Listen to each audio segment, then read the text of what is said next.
Hi, everyone. Today we are diving into groundwater or we're going to dive underground to explore Earth's most important water resource, groundwater. So let me share.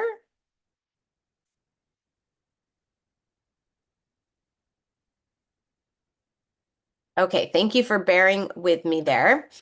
All right, so you might be just surprised to learn that there's actually more water beneath our feet than in all the world's lakes and streams combined, over 2.5 times more. So let's explore how this crucial system works.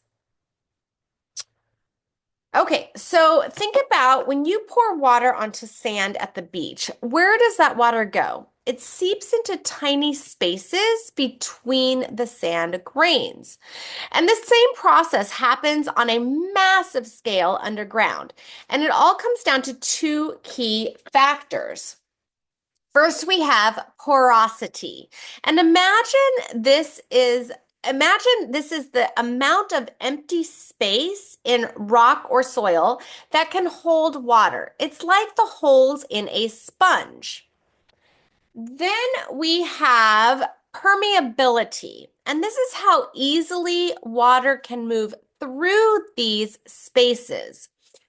These spaces form an intricate network of tiny passageways underground. Now let's talk about the zones of groundwater. So we're going to break down these layers that we find underground, starting from the surface. So the that's what we call the zone of aeration, and it's right below our feet. And this layer is a mix of water, air, and soil. The amount of water here fluctuates with rainfall and drainage. Below that is the zone of saturation. Okay.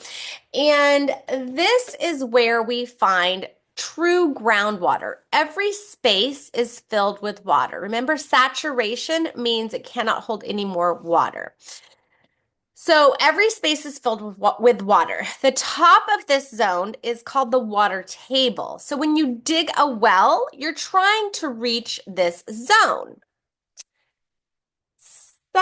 Sometimes we find a zone of confined water, and this is like an underground pressurized water system trapped between layers of impermeable rock. Impermeable again means that water cannot get through.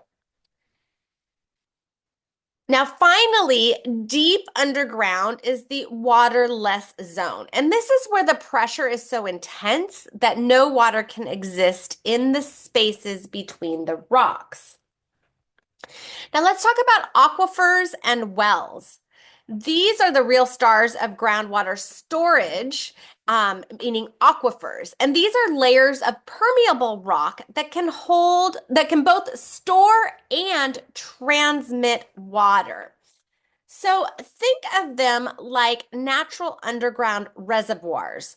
Sometimes these aquifers are trapped between layers called aquicludes, and these are impermeable rock layers that water cannot pass through.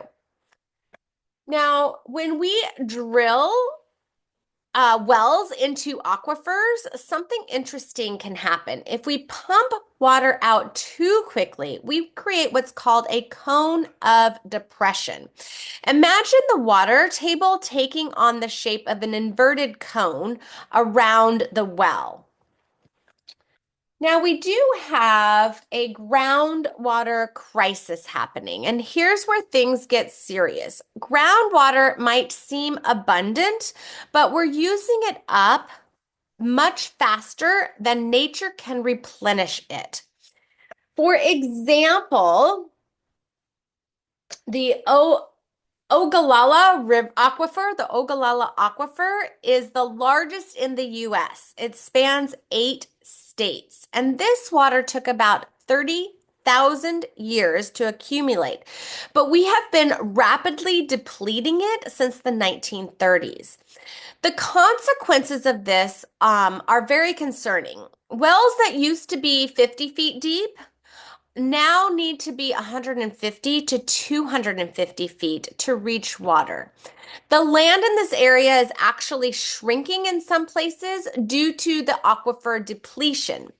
And then when we take a look at Southern California, or excuse me, not Southern California, if we look at the California Central Valley, the ground here has actually shrunk by 28 feet in some areas. So, understanding groundwater isn't just about geology, it's really about protecting a vital resource that has taken thousands of years to accumulate. And as we face increasing water scarcity globally, managing our groundwater responsibility becomes more crucial than ever. So, thanks for watching, and as always, reach out with any questions.